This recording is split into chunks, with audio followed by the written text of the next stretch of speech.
Welcome, ladies and gentlemen. I'm Ralph Swain, the president of Great Plains Radio Theater Project. And this is Paul Gubenheimer, the director of this afternoon's presentation and adaptation of Huckleberry Finn. This adaptation was first originally directed by Orson Welles for the Campbell Playhouse, and it was aired on March 17th, 1940. Paul? Well, thank you, Ralph. Thank you all for showing up. It's great to have you here, and you up in the balcony. God bless you. Great to have you in our house. I want to tell you folks, first of all, a little bit about me. As Ralph said, I'm Paul Guggenheimer. I work for South Dakota Public Broadcasting, and I host a little show each weekday on the radio called Dakota Midday. It's on at noon Central, 11 Mountain Time, for those of you who live out in the Black Hills. Sure, come on in. You late folks, we'll let you in. We'll let anybody in. We're really excited to have this opportunity to be in front of you to do radio drama for you. The Mercury Players were a group founded, as Ralph said, by Orson Welles, who of course is a legendary figure in stage, screen, radio. He, at the time that CBS contacted him to do a Sunday night radio drama show, was the head of a troupe that was off Broadway, doing a lot of very edgy plays. They were marginally successful, and CBS was competing against, on Sunday nights, Edgar Bergen and Charlie McCarthy, which was a very famous radio show on NBC, which, if you're not familiar with it, it was a ventriloquist act. A ventriloquist act on the radio that was a top-rated show. Go figure! But a lot of people listened to it, and so CBS basically threw their hands up and said, we can't compete, so let's just, what can we throw in there? And they brought in highbrow boy wonder, who had been on the cover of Time magazine by this time, Orson Welles, to host and present and be the star of the Mercury Theater on the air. They had as their mission adapting great works of literature. They started with Dracula, and they did everything from Treasure Island to Les Miserables to The War of the Worlds, which they became most famous for, to the play that we're going to do tonight for you, The Adventures of Huckleberry Finn, in 1941. We are doing the exact same script that they did on the air, and they would literally take novels. For example, when they did Dracula, they took Bram Stoker's novel. They sat in a booth in a restaurant in New York City, he and the famous John Houseman, who was his producer, you know, Smith Barney. Remember him? And he was on, what was the show? What was the TV show? Paper Chase. Thank you very much for being, I would just wanted to see if somebody knew. And so he and John Houseman sat in this booth, and they ate and they drank for 24 hours straight, and they literally pulled pages out of the novel and cut and pasted and came up with a script, and it had to be an hour. And this is what they did every week. So we're taking the exact script that they used for The Adventures of Huckleberry Finn in 1941. Our actors here are going to be bringing this to life for you, a very talented group of folks who will be, at times, in some situations, playing more than one part. So do not let this throw you if you see somebody who, for example, is playing Huck Finn's dad, playing Pap, if he comes back maybe as another character. You are also a part of this show, and I encourage you to react in whatever way that you feel is appropriate. Certainly to laugh, have fun, clap, sing along, dance in the aisles, or throw produce at us if you feel that it's appropriate. We're starving actors, so we'll take it home with us, and that's probably going to be dinner tonight. And this is being recorded for later broadcast on South Dakota Public Broadcasting. So you are not only a part of the show in the theater today, but you are a part of this show as it will be preserved and presented for generations to come on South Dakota Broadcasting. So you'll be able to listen back and go, hey, that's my clap. You'll know it's you. So without further ado, sit back, relax, and enjoy the Great Plains Radio Theater's presentation of The Adventures of Huckleberry Finn.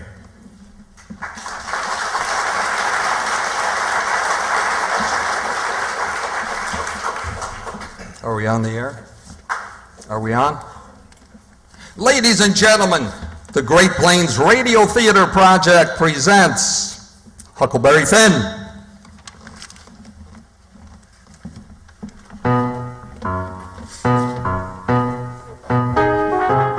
Do-do-da-da. Do-do-da-da. Pepsi Cola hits the spot. 12 full ounces, that's a lot. Twice as much for a nickel too. Pepsi Cola is the drink for you. Nickel, nickel, nickel, nickel, nickel, nickel, nickel, nickel, trickle, trickle, trickle, trickle, trickle, trickle, trickle, trickle, nickel, nickel, nickel, nickel, nickel, nickel, nickel, nickel, trick.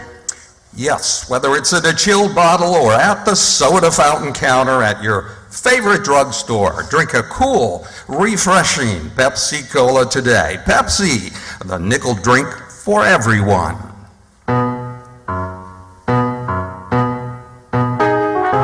Do-do-da-da. Do-do-da-da. Pepsi Cola hits the spot. 12 full ounces, that's a lot. Twice as much for a nickel too. Pepsi Cola is the drink for you. Nickel, nickel, nickel, nickel, nickel, nickel, nickel, nickel, trickle, trickle, trickle, trickle, trickle, trickle, trickle, trickle, nickel, nickel, nickel, nickel, nickel, nickel, nickel, nickel, trick.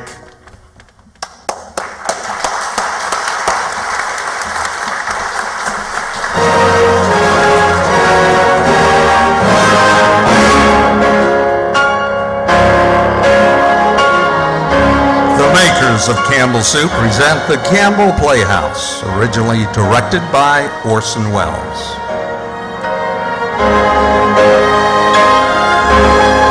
Good afternoon, this is Paul Guggenheimer. Our story is Huckleberry Finn. Our cast of actors await their cues to play as many of the Mark Twain characters as we can cram in a single broadcast, and they will strive to please you, everyone. But right now, they would like me to read you in a loud, clear voice words printed on the title page of tonight's story. I quote, "Persons attempting to find a motive in this narrative will be prosecuted. Persons attempting to find a moral in it will be banished. Persons attempting to find a plot in it will be shot." By order of the author. You're probably expecting to hear a dramatization of Huckleberry Finn. Good, clear, concise. Ladies and gentlemen, you will hear no such thing. We're sorry, but we think Huckleberry Finn is too good a book to be dramatized, exactly speaking, so we won't. We don't even have to. For one thing, the story hasn't got what you call a nice plot. The principal plot relates the saga of a voyage down the Mississippi by the most celebrated rat the world has ever known. We're going to tell most of that story, and as many of the others as we can, as nearly as possible, in Mark Twain's own words. Well, you don't know me without you've read a book by the name of The Adventures of Tom Sawyer, but that don't matter. That book was made by Mr. Mark Twain, and he told the truth, mainly. There was some stretches in it, but then I never seen anybody but lied one time or another, whether it was Aunt Polly or Mary or the widow Douglas. Anyways, that book ends up with Tom and me finding the money that the robbers hid in a cave, and it made us rich. And Widow Douglas, she took me for a son and allowed she'd civilize me. It was rough at first, going to school every day and living in a house all the time, considering how dismal, regular, and decent the widow was in all her ways. But mostly things were going pretty smooth. That is, until the night I killed a spider.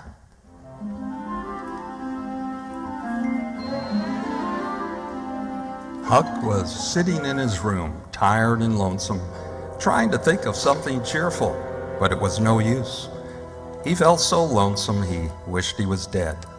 The stars were shining, the leaves rustled in the woods ever so mournfully.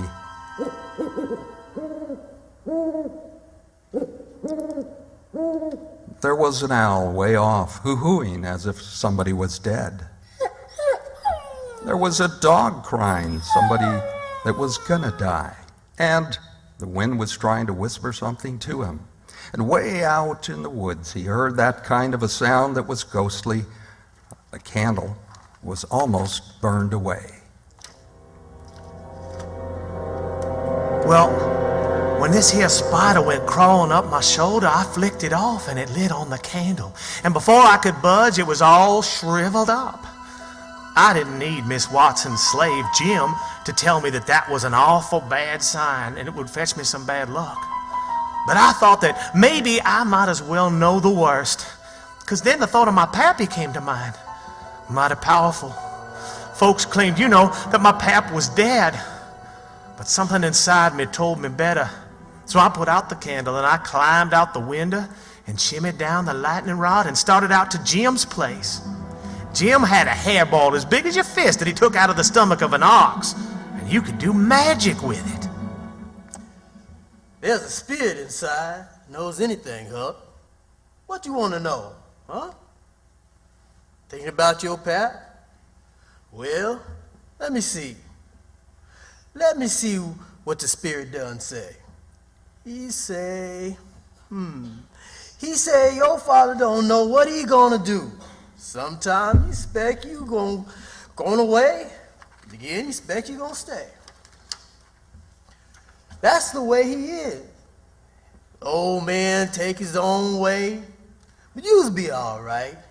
You're gonna have some simple trouble in your life, and you're gonna have some hard times, considerable joy. Sometimes you're gonna get hurt. Sometimes you're gonna get sick. But every time you're gonna get well again. He wants you to keep away from the water as much as you can. And don't run no risk. It's down in the river and you're gonna get hung. Thank you, Jim. Well, it isn't everybody can rest easy and know for sure he's going to be hung. I was kind of low-spirited the next morning. I went down to the front garden and clumb over the stile where you go through the high-board fence. There was an inch of new snow on the ground, and I seen somebody's tracks. I didn't notice anything at first, but next I did. There was a cross in the left heel boot held on with big nails to keep off the devil. Well, then I knew. And that night, when I lit my candle and I went up to my room, there sat Pap, his own self. Surprised, ain't you, huh? Start your clothes, eh? Think you're a big deal, don't you? No, I don't, Pap. Don't give me none of your lip. You put on a considerable amount of frills since I've been away. I'll take you down a peg before I get done with you. You're educated, too, they say, can read and write. You think you're better than your old man now because you can't. I'll take it out of you. Who told you you could meddle in such a highfalutin foolishness, huh? Who told you that you could? The widow, she told me. The widow, huh? Who told the widow she could put in a shovel about a thing that ain't none of her business? Nobody never told her. I'll learn her how to meddle. Now looky here, you drop that school, you hear? I don't cotton to no people to bring up a boy to put on airs over his own pappy. Now, what's that yonder on the wall? It's a picture the widow gave me. It's just a little old picture. There, that'll do with that. And I'll give you something better than that. I'll give you a cowhide. Ain't you a sweet-scented dandy? A bed and bedclothes, looking glass, a piece of carpet on the floor. Your papa's got to speak with the hogs, sleep with the hogs in the tan yard. I've never seen such a son. I'll take some of them frills out of you before I'm done with you. Well, there ain't no end to your heirs. They say you're rich, huh? Is that so? I ain't got no money. That's a lie. Judge Thatcher's got it. You got it and I want it. I ain't got only $1, and I want that to... It don't make no difference what you want. Now you just shell it out. Well, you can have the $1. I can have the $1. I bet your bottom dollar you have more than that. I'm taking you with me. And if your widow Douglas wants you bad enough, they can come and get you. There's a law that says a child belongs to his parents. And if they want you, they can pay a good penny for you. You understand that? Now you come along with your pap. I'm not going. Oh, yes, you are. Oh, no, Pap, I can't.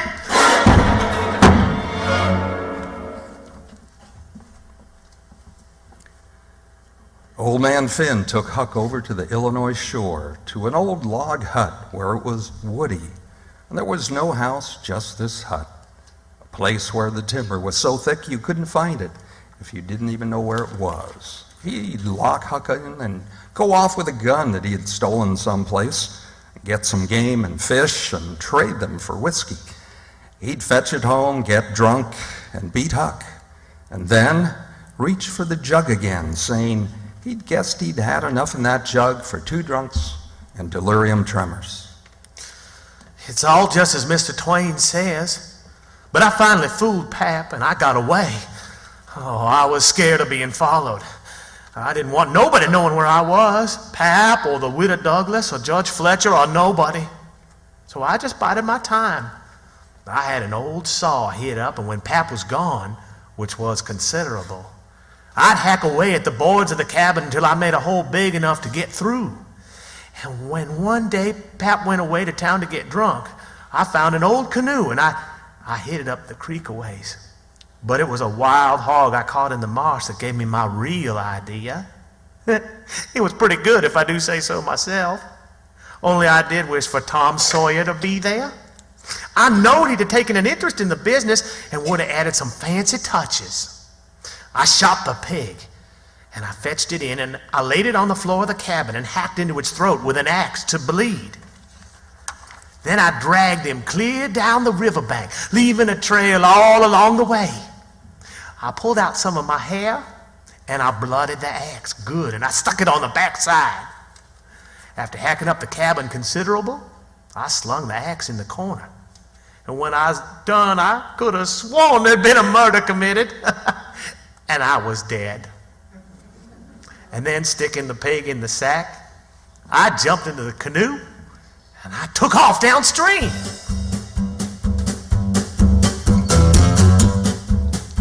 Well, Huck followed the river a couple of miles or more, and the further he got, the longer that river seemed, stretching miles and miles and miles, it seemed.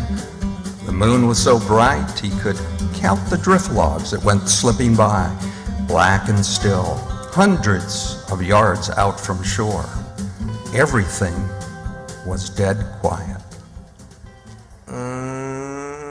You know how it is. The sky looks ever so deep when you lay down on your back in the moonshine, and how far a body can hear on the water such nights. I had to laugh all to myself thinking about how all them boats was cruising about, looking for my drowned body. And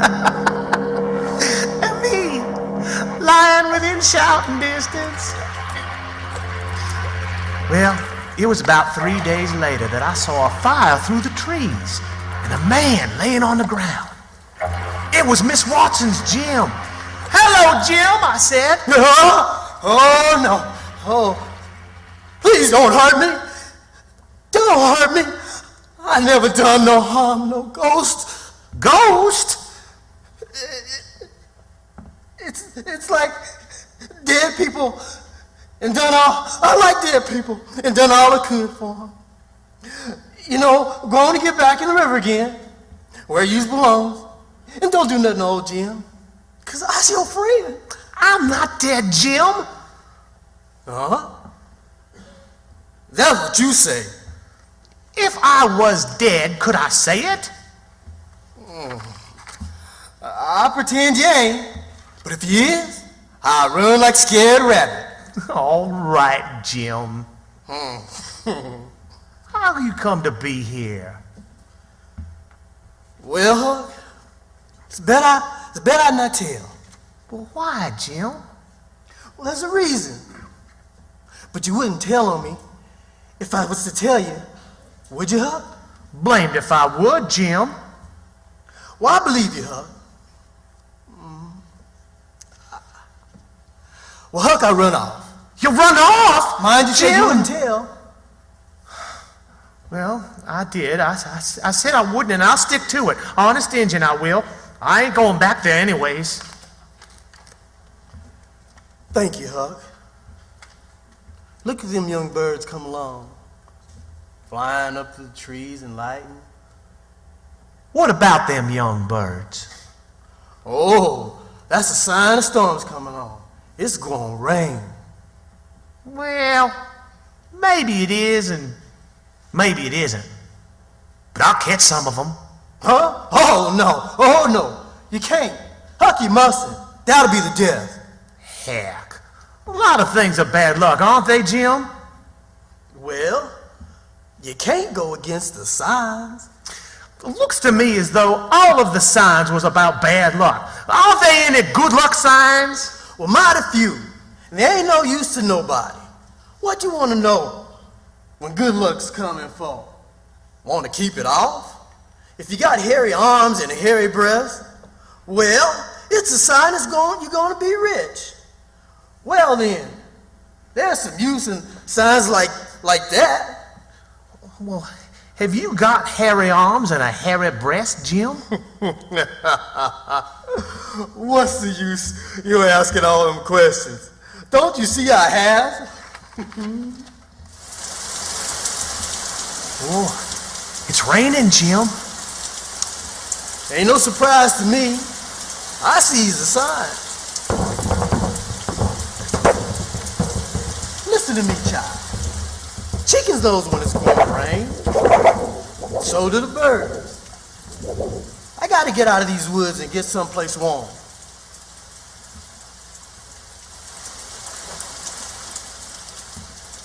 Well, it rained for 12 days. The river went on rising and went clean over the banks. And one day it caught up with the raft where they had collected their things, which they had a lot of by now. Even some women's clothes that they found in a deserted shack along the river. On the 13th day, the rain stopped. I reckon I'll slip over the river, Jim, and find out what's going on. Well, that's a right fine idea, Huck. But you better go in the dark and look mighty sharp. How about them women's clothes? How about them, Jim? Do I look like a girl? They look like they was made for y'all. With a sunbonnet on your head tied tight. Seeing your face would be like looking down the joint of a stovepipe. You want to be sure you don't hitch up your dress. What you mean? Don't go reaching in your britches.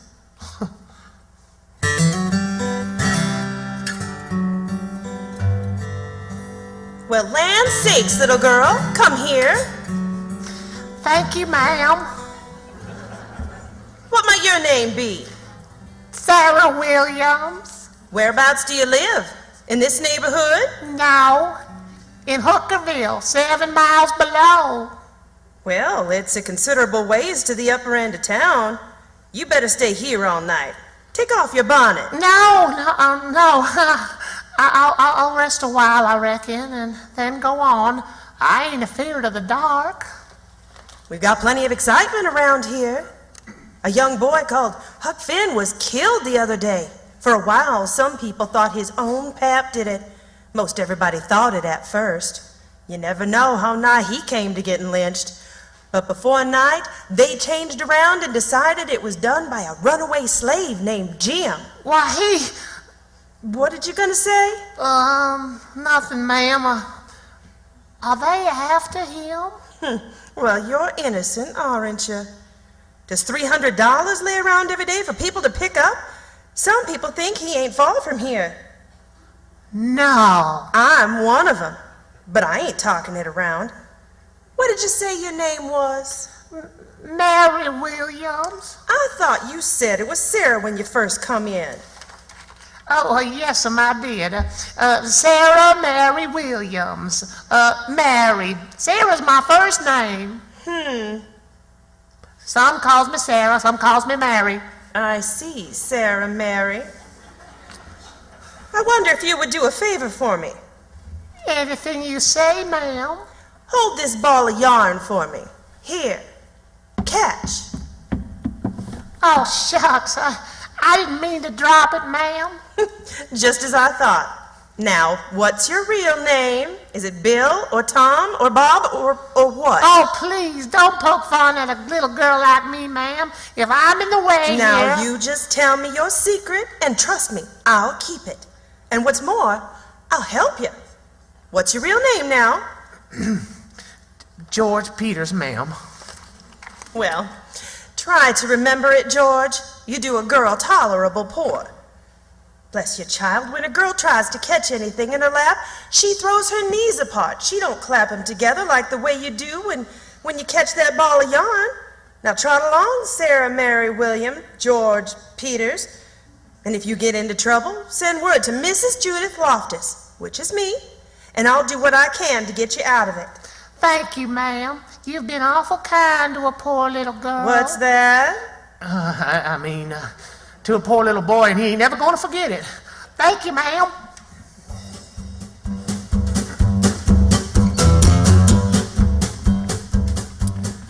For days, Huck and Jim slid down the waters of the Mississippi on the raft, bound for Cairo, the bottom of Illinois.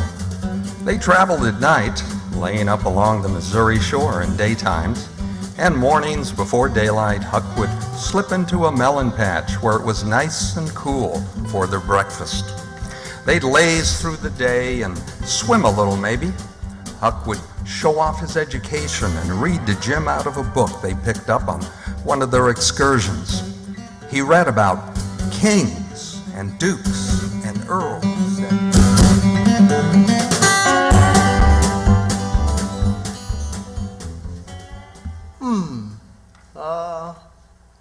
How much does a king get? Get? Why, they get $1,000 a month if they want it. They can have just as much as they want. Everything belongs to them. Ain't that something? What they gonna do, huh? Well, they don't gonna do nothing. They just sit around. No. Is that so? Yeah, they just lazy around and go hawking. Other times when things are dull, they lay fuss, and they lay fuss with the parliament, and if everybody don't go just so, he'll whack their heads off. Mostly they hang around the harem. Around the what? Harem. What's the harem? A place where a king keeps his wives. Don't you know about the harem? Solomon, he had about 1 million wives. Oh, man, is that so? A harem's a boarding house, I reckon? Must been rackety times in the nursery. There was other kings, Jim. There's Louis the 16th that got his head cut off back in France long ago, and there was a little boy, the Dauphin, who would have been king, but they put him in jail. Some say he died there. Oh, poor little fella. Some say he got out and got away, and he come to America. Well, that's good. But it'd be pretty lonesome. There ain't no kings there. Is there, Huck? No. Then he can't get no situation. What's he gonna do? Well, I don't know. Some of them gets on the police, and some of them learns people how to talk French. Well, don't the French people, don't they talk the way we do? No, Jim. You couldn't understand a word they say, not a single word. Well, now, I'll be dang busted. How'd that happen then? Oh, I don't know, but it's so. I got some of their jabber out of a book. Supposing a man was to come to you and say, "Parlez-vous français?" What would you think? I wouldn't think nothing. I'd take him and bust him upside the head. I wouldn't let nobody talk to me like that. Shucks, Jim. It ain't calling you anything. It's only saying, do you know how to talk French? Well then, why couldn't he just say that? Well, he is saying it. That's a Frenchman's way of saying it. It's just a plain ridiculous way. I don't want to hear no more about it. Ain't no sense in it. Now, look here, Jim. Does a cat talk like we do? No, cat don't. Well, then, does a cow? No, cat don't either. Well, does a cat talk like a cow or a cow talk like a cat? No, they don't. Well, it's natural and right for them to talk different from each other, then ain't it? Of course. Then ain't it natural for a cat and a cow to talk different from us? Why, surely it is. Well, then why isn't it natural and right for a Frenchman to talk different from us? You answer me that. Well, is a cat a man, huh? No. Well then, there ain't no sense in the cat talking like a man. Is a cow a man, or is a cow a cat? No. She ain't neither of them. Well then, they ain't got no business talking like either one of them. Is a Frenchman a man? Yes. Well then, dang blaming. Why don't they talk like a man? You answer me that.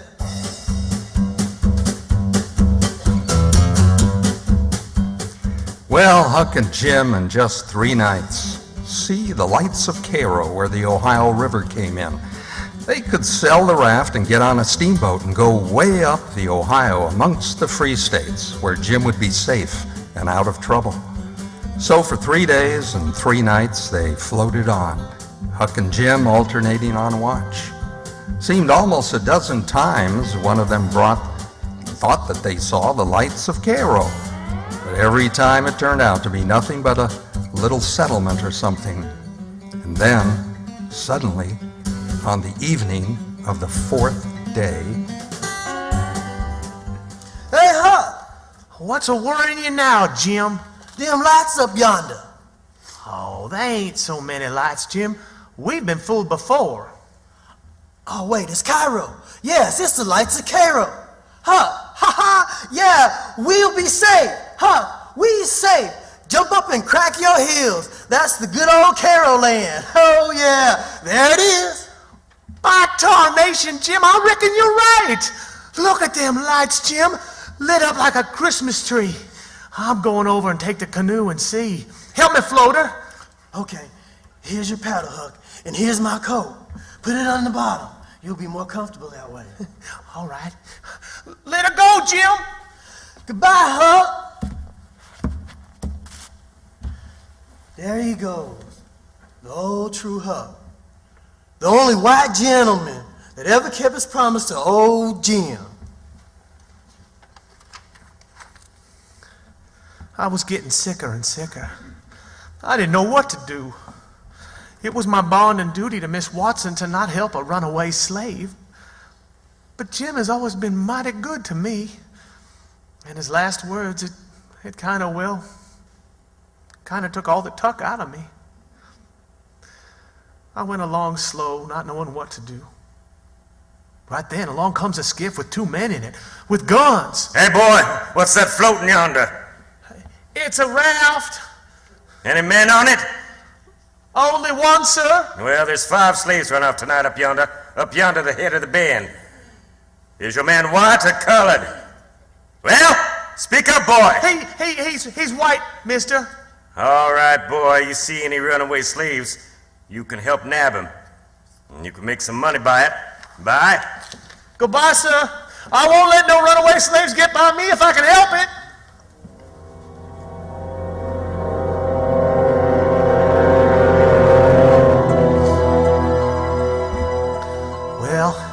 They went off, and I got aboard the raft feeling bad and low, because I know very well I done wrong.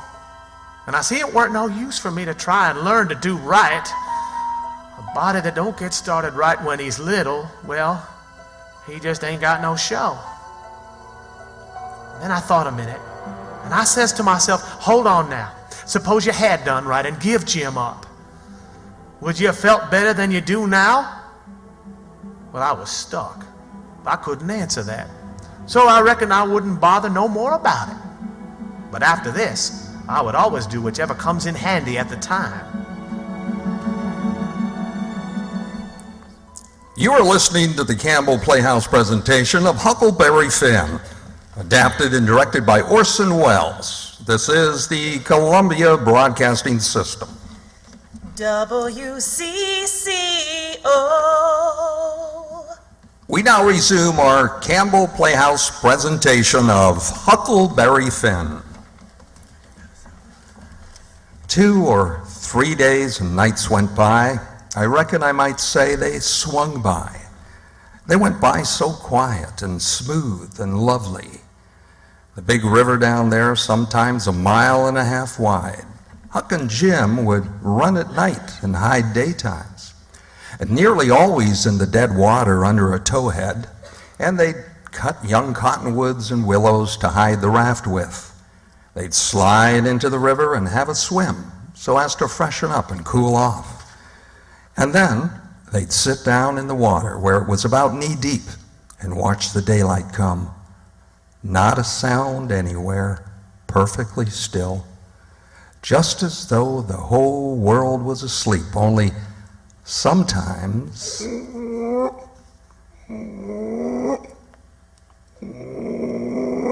the bullfrogs croaking, maybe now and then a crow flying by. Well, then one morning about daybreak, I took the canoe and I crossed over to the main shore. I wanted to get some berries for Jim and my supper. Just about when I was passing a place where a kind of a cow path crossed the creek, there comes a couple of men tearing up the path as tight as they could foot it and hanging on to a couple of the rattiest, baddest carpetbags you ever did see. Boy, save us, hide us. If you don't, it's the same as murder. Quick, boy, quick, they're after us. Let us get in. Jim, quick, grab the canoe. Sure thing, huh? Well, my boy, you will never regret this here good deed. No, sir, you have saved my life. 2 lives, young man. 2 lives. Don't you two know each other? Oh, not till we just met on the way, so to speak. Well, what got you into trouble, brother? Well, sir, I've been selling a little article to take off the tartar from your teeth, and it does take it off, too. And generally, the enamel along with it. But I stayed one night longer than I ought to. What about you, bub? Well, I ran a little temperance revival in that little town about a week, but somehow a little report got around last night that I had a way with putting in my time with a jug on the sly, and a fellow rousted me in the morning and told me the people was gathering on the quiet with their dogs and horses, and they'd be along pretty soon and give me about a half-hour start, and then they'd run me down if they could, and if they got me, they'd tar and feather me and ride me on a rail for sure. Well, I didn't wait for no breakfast. I weren't hungry. Say, I reckon we might double team it together. What do you think?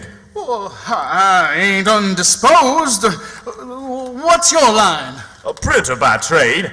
I do a little patent medicines. A theater actor. Tragedy, you know. Take a turn at mesmerism and phrenology when there's a chance. Teach some singing. Geography school for a change. Slinging lectures sometimes. Oh, I do a lot of things. Most anything that comes in handy, as long as it's not work. What's your lay? Well, I've done considerable in the doctoring way in my time. Laying on the hands is my best work. For cancer, paralysis, and such things. Preaching, too, at camp meetings and missionarying around. Oh, yeah. Now, what are you laughing about? To think that I should have lived to be leading such a life and be degraded down in such company. Well, darn your skin. Ain't the company good enough for you? Oh, yes, it's good enough for me. It's as good as I deserve. But who fetched me so low when I was so high? I did it myself. I don't blame you, gentlemen, far from it. I don't blame anybody. I deserve it all. Let the cold world do its worst. One thing I know, that somewhere there's a grave waiting for me. The world may go on just as it's always done and take everything from me. Loved ones, property, everything. But they can't take away my poor little old grave. Someday I'm going to lay down in it and forget it all. My poor broken heart will be at last be at rest. I ain't blaming you, gentlemen. I brought it on myself. Yes, I did. I did it on myself. Brother, brought you down from where? Where was you brought down from? Oh, you wouldn't believe me. The world never believes. Let it go. Just let it go. Let it pass. It's no matter. Oh, the secret of my birth. The secret of your birth? You mean to say, brother, do you mean to tell me? Gentlemen, I'm going to reveal it to you, for I feel I may have confidence in you. By rights, gentlemen, I am a duke. A duke? No, you can't mean it. Yes, my great-grandfather, the eldest son of the Duke of Bridgewater, fled to this country about the end of the last century to do breath of pure air freedom. Married here and died, leaving his son, his own father dying about the same time. The second son of the late Duke seized the title and the estate. The real Duke was ignored, and I am the lineal descendant of that infant. I am the rightful Duke of Bridgewater. Gentlemen, here am I. Oh, Lord, torn from my high estate. Oh, brother. I make my amends, despised by a cold world, ragged, worn, heartbroken, and degraded of companionship. Oh, brother. Oh, now don't go crying there, Mr. Duke. I'm powerful sorry for you. Thank you, all of you. That helps. That really helps. If there's anything we can do to help you now, Well, now, if you was to bow to me when you speak to me or call me your lordship, I wouldn't mind. In fact, I wouldn't mind if you called me plain Bridgewater, because after all, that's a title, not a name. of course, your lordship. And if you want to wait on me at dinner time, not that I like it, but it's what I've always been used to. Oh, yes. You hear that, Jim? I reckon I'll have to learn to say, would your lordship like a drink of water right now? That won't be necessary. Would your lordship like a drink of water right now? Oh, that's good. That's right good. You got the idea just fine. I regret to say, fella, but you ain't the only man who's had troubles like that. No? No, you ain't. You ain't the only person that's been snaked down wrongfully off a high place. No. No, you ain't the only person that's had a secret of his birth. Hey, hold on. What do you mean? Bilgewater, can I trust you? To the bitter death. What is the secret of your being? Come, man, speak. Bilgewater, I am the late Dolphin. You're the late what? Yes, my friend, it is too true. Your eyes are looking at this very moment on the poor, disappeared Dolphin. Louis the 17th, son of Louis the 16th and Marie Antoinette. You? At your age? No. You mean you're the late Charlemagne. You must be 600 or 700 years old at the very least. Troubles done it, Bilgewater, troubles done it. Troubles brung these gray hairs and these premature balding.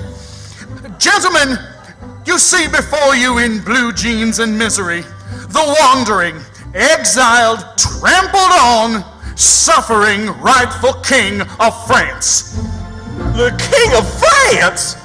The son of the King of France. The king of France by now. And if you want me to feel a bit easier and better, if you was to get on one knee when you spoke to me and always call me your majesty and always wait on me first. What? And don't sit down in my presence until I asked you, well, that would help a lot. Yes, sir, your majesty. Why? Why should you be served first? What's this about sitting down in your presence? Now, Bilgewater, we ought not to fight. My father was very friendly with your great-grandfather and all the other dukes of Bilgewater. And they was good to your father by my father and were allowed to come to the palace considerable, Bilgewater. Now, don't call me Bilgewater, it's Bridgewater. Bilgewater, you and I should be friends. Well, all right. Very well, your majesty. Your grace. Like it or not, we're going to be together a blamed long time in this boy's raft. So what's the use of our being sour, huh? Let's not make things uncomfortable. If my four weren't born a king, and take it your four weren't born a duke, so what's the use to worry? Make the best of things the way you find it, says I. That's my motto. Mine too, brother. This ain't no bad thing, be stuck here, you know. Plenty of grub here and an easy life. Come on, give us your hand, King. Come on, let's be friends. Friends, now and forever. Now and forever. King. Yes, what is it, Bilgewater? I got some plans a-hatching in my head. I know there's a revival meeting just a-brewing down the river a piece, and I got a hankering to tread the boards again. I can teach the king here, my friend, some of the fine rudiments of acting. Bilgewater, I've been looking at your handbills about your being Garrick the Younger at Drury Lane in London, and maybe there's much to be made about this play-acting business at the revival meeting.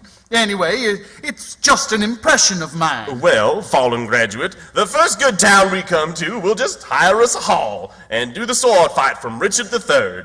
And in the balcony scene, we'll do... let's see, Romeo and Juliet, of course. I always have to do my specialty, the soliloquy of Hamlet. Well, that's all right by me, Duke. But right now, I've got a hankering for bed.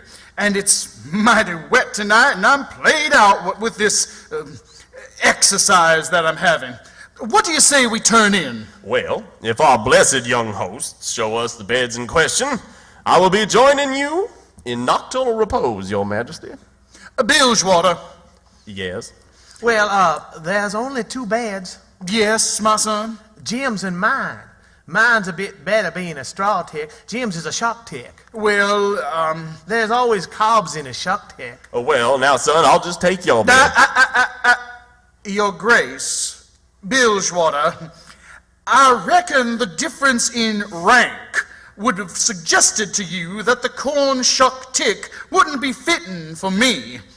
Your Grace will take the shuck bed. I will not. Oh, yes, you will. Oh, no, I won't. Bilgewater! Right, Your Grace. Well, it seems to be my fate always to be grounded into the mire under the heel of oppression. Misfortune has broken my once haughty spirit. I yield, I submit. 'Tis my fate. I'm all alone in the world. Let me enjoy my suffering. Leave me alone to suffer. Go away, go away. Ladies and gentlemen, hurry, hurry, hurry, hurry. Step this way. One night only. The world of great performances from the Royal Haymarket Theatre, Whitechapel in Piccadilly, London.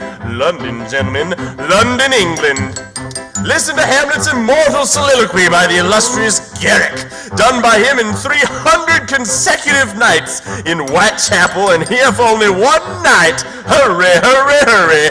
Ladies and gentlemen, admission 25 cents. Children, 10 cents. 10 cents, a thin dime, and a fourth of a dollar. Hurry, hurry, hurry, hurry. To be or not to be, that is the question. For who would borne the whips and scorns of time? We are precious Rome. When churchyards yawn in customary suits of black. But that's the undiscovered country from which bore no traveler return. The enforced contagion of the world. And thus the native hue of risen horn. Like the poor cat in the attic. You speak of it all with care. A consumption devotedly to be with. I hope not that I find those immortal jaws, but get thee to a nunnery. And damned be he who first cries, hold, enough!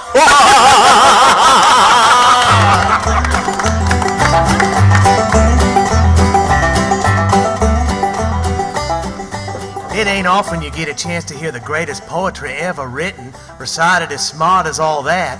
But when they started to do it a 4th time, I kind of figured I got everything worthwhile out of it already. So I thought I'd go, particularly when I noticed a lot of people on the outside of the crowd with buckets of tar in their hands. It wasn't going to be happy around there in a little while.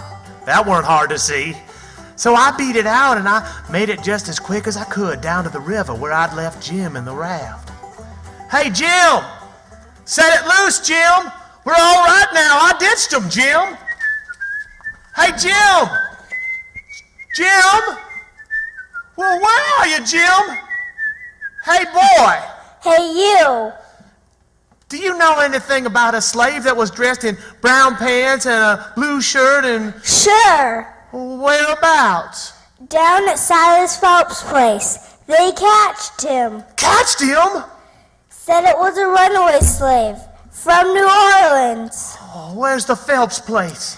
About 2 miles below here. Hey, was you looking for him? I didn't wait to answer him. I was too full of trouble. Full as I could be losing Jim that way. And I knew there weren't but one thing to do. Just light out to the Phelps place and trust my luck. I must say, my luck held out.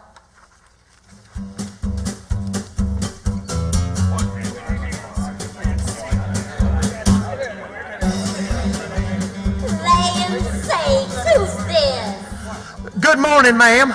Is this the Phelps place? It is. Well, land sakes alive. It's you. You at last, ain't it? Well, ma'am, I wouldn't have known ya. You don't look much like your mother as I reckon you would. Did you get your breakfast on the boat, Tom? Yes'm. I got it on the boat. We've been expecting you for days, Tom. What kept your boat run aground? Yes, Mom. Well, where's your brother Sid? Sid, ma'am? Well, yes. Didn't he come with you? No, Sid didn't come. Well, he was supposed to. Hey, Sally, the boat ain't come in yet.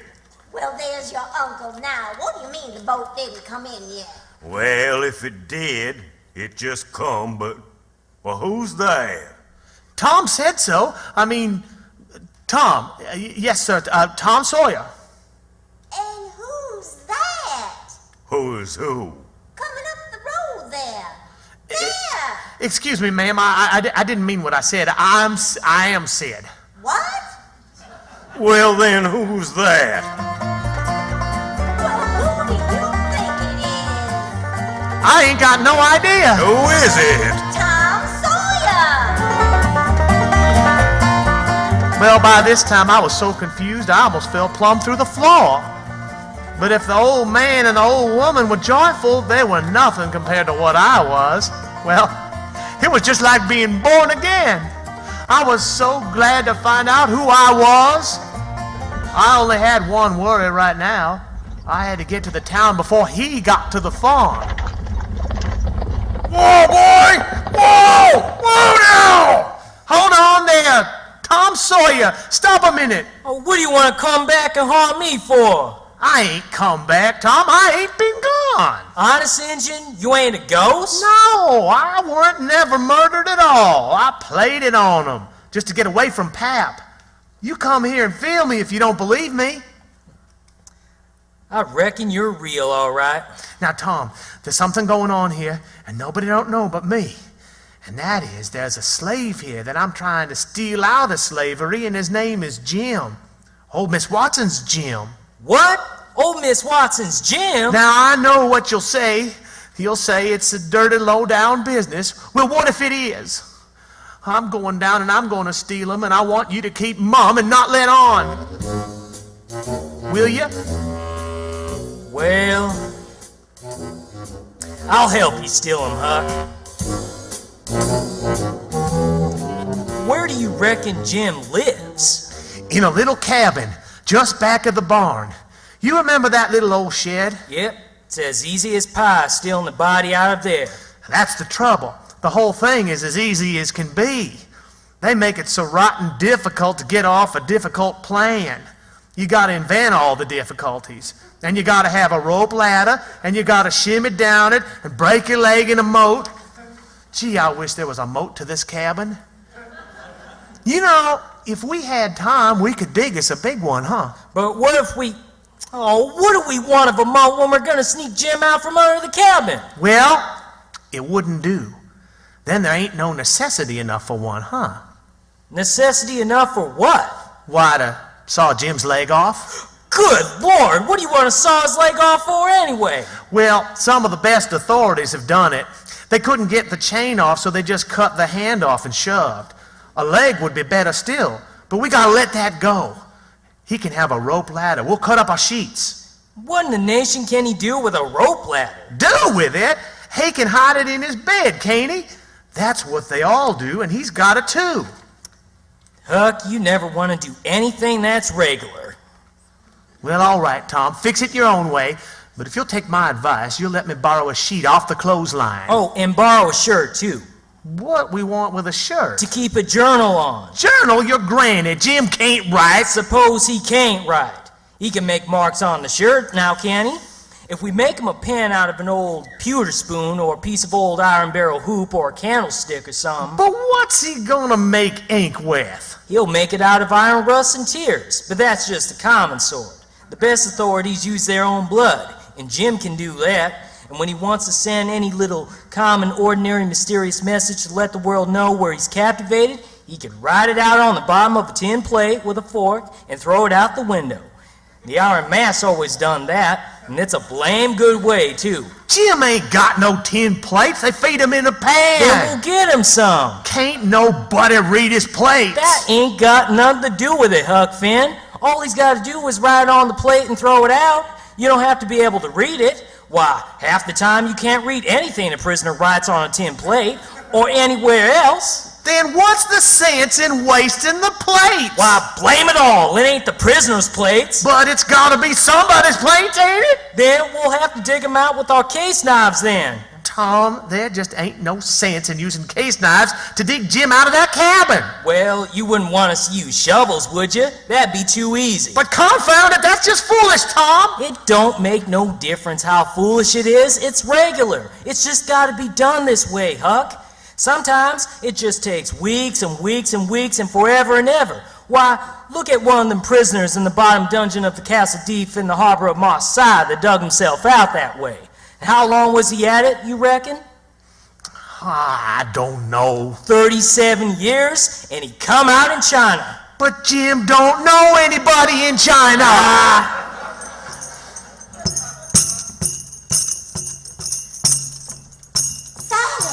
Silas, look! This letter! Don't betray me. I wish to be your friend. There is a desperate gang of cutthroats from over in the Indian Territory going to steal your runaway slave tonight. I am one of the gang, but I have got religion and wish to quit it and lead an honest life again and will betray the hellish design. Well, then, everything's all right. Oh, hush. They will sneak down northwards along the fence at midnight with a false key and go in the slave's cabin to get him. I am to be off a piece and blow a tin horn if I see any danger. But instead of that, I will bawl like a sheep soon as they get in and not blow at all. Then, while getting his chains loose, you slip in there and lock them in and kill them at your leisure. Don't do anything but just the way I'm telling you.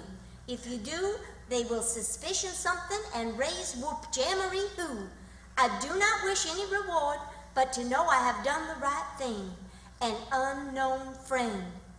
Silas, you've got to do something! What, Sally? We've got to get help, Silas. Round up the village with guns. Bring them here at once. Hurry! Yeah, bring it, Tom! Shh! What is it? The house is full of men with guns. No. Is that so? Ain't it bully? Why, Huck, if it was to do over again, I bet I could fetch 200 if we could pull it off till... Hurry! Where's Jim? Right at your elbow.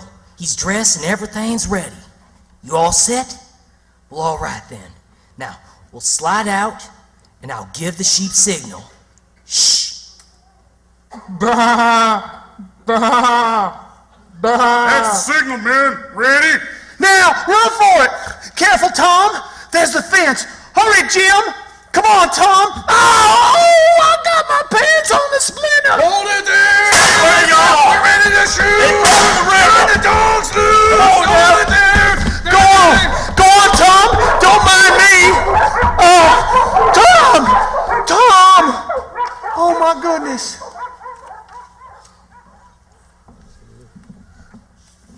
Well, I'll be blowed if it ain't the young ones. You mean, man, these are your kinfolk? Yes, the rascals. One of them's hurt, man. I don't even know what it's all about, mister. But you thought you'd get away, huh? Well, we'll charge you up this time so you can't get away. Tom's been shot in the leg. Hurry, Silas. You can't charge him up. He can't, Aunt Sally. He's free as me as he walks the earth. Oh, he's out of his head. I mean every word I say, Aunt Sally. I know him all my life. Oh, you don't know what you're talking about. That's true, Aunt Sally. We ain't dead. We might as well then tell the truth, Huck. I'm Tom Sawyer. This here is Huckleberry Finn. Huck Finn? Well, I never. I heard Huck was dead. I didn't tell you, but old Miss Watson passed away 2 months ago. She set Jim free. What in the world would you want to set him free for if it was already free? Well, that is a question I'm not saying. Just like a woman. Why, Huck and me wanted the adventure of it, and we were to walk knee-deep in blood for it. Well, I never heard of any such nonsense in all my years before. Land sakes alive! There now, what I tell you back at Jackson Island. I told you I got hairy breasts. There's got to be a sign on it, and it's come true. And there she is. Don't talk to me. Signs is signs. And another thing, Huck, your pappy ain't coming back no more. What's that, Tom? They found his body floating in the river. So the money is now all yours, Huck. All yours and safe as everything. Well, Tom's most well now. He's got his bullet around his neck on a watch guard for a watch, and he's always seeing what time it is. So, there ain't nothing more to write about, and I'm rotten glad of it. Because if I'd have knowed what a trouble it was to make a book, I wouldn't have tackled it, and ain't going to no more. Thought I'd light out for Indian territory pretty soon, 'cause Aunt Sally's going to adopt me and civilize me, and I can't stand it. I've been there before.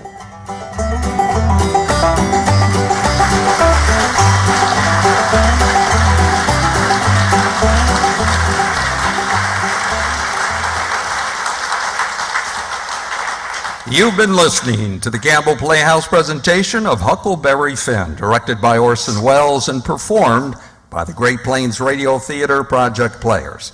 Thank you for listening. And now, a word from our sponsor.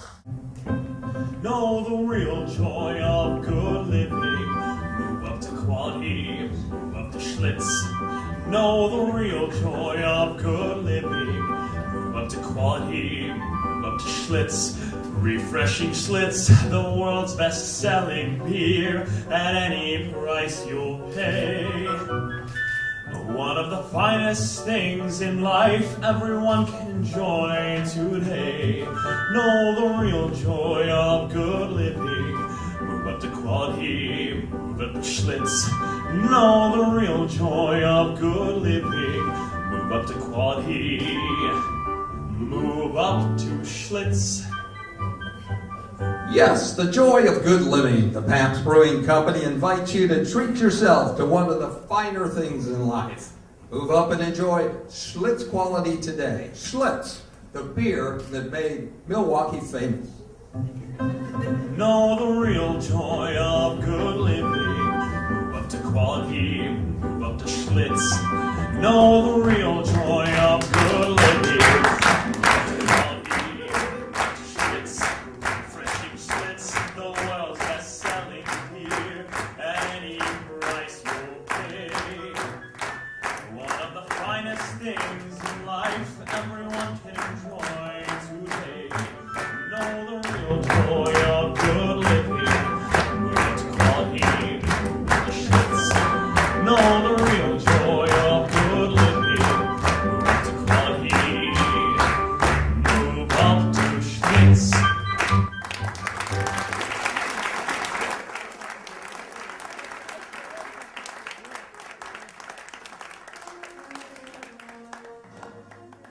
Ladies and gentlemen, the Great Plains Radio Theater Project Players.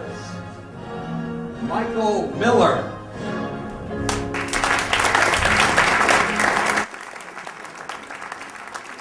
Christopher Gall.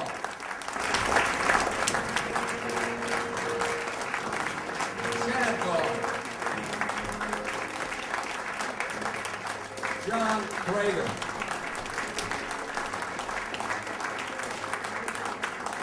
Elaine Prager.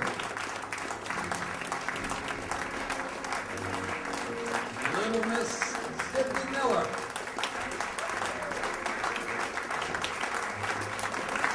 Steve Shader. Paul Guggenheimer. Our sound technician is Brian Ross. Our lighting technician, James Carroll. And I'm your announcer and Foley artist, Ralph Swain. You've been a great radio audience. Thank you for listening.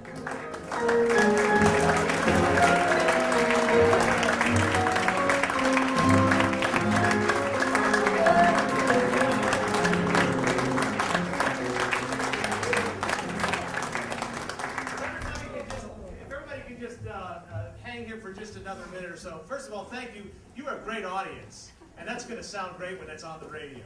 And you'll know who you are. You'll know that's my laugh, that's my sneeze, that's the gas I passed. But before we wrap this up, I just wanted to say something, and I don't want to embarrass him, but Ralph Swain over here, some of you may have heard, is retiring from Western Iowa Tech Community College at the end of this year.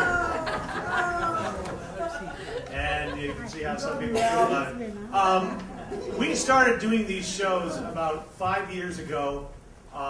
Some of you may remember the first one we did at the Orpheum, War of the Worlds.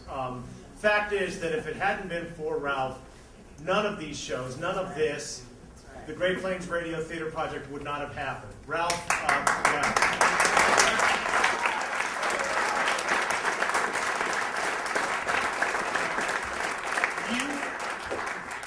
You people are here because you love radio, and I have always wanted to do this kind of thing, and I needed help, and I went to a lot of different people, and I had a lot of doors slammed in my face, and a lot of people say, no, I cannot help you.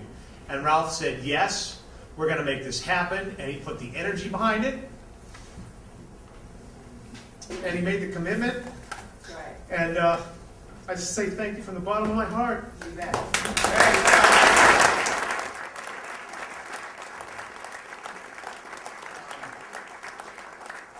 I spent 30 years in Iowa and 30 Iowa winters. And I did find a beautiful home in southern Arizona. And I'm excited about getting down there this June and moving into another life of travel and writing and photography and continuing to teach my online classes that I teach. And I am going to miss Western Iowa Tech, Sioux City, Briar Cliff, where I worked 20 years, 7 years here, all the great people in this area. And I do not intend not to make myself scarce, but when it hits triple digits, I'll head north for those 3 months.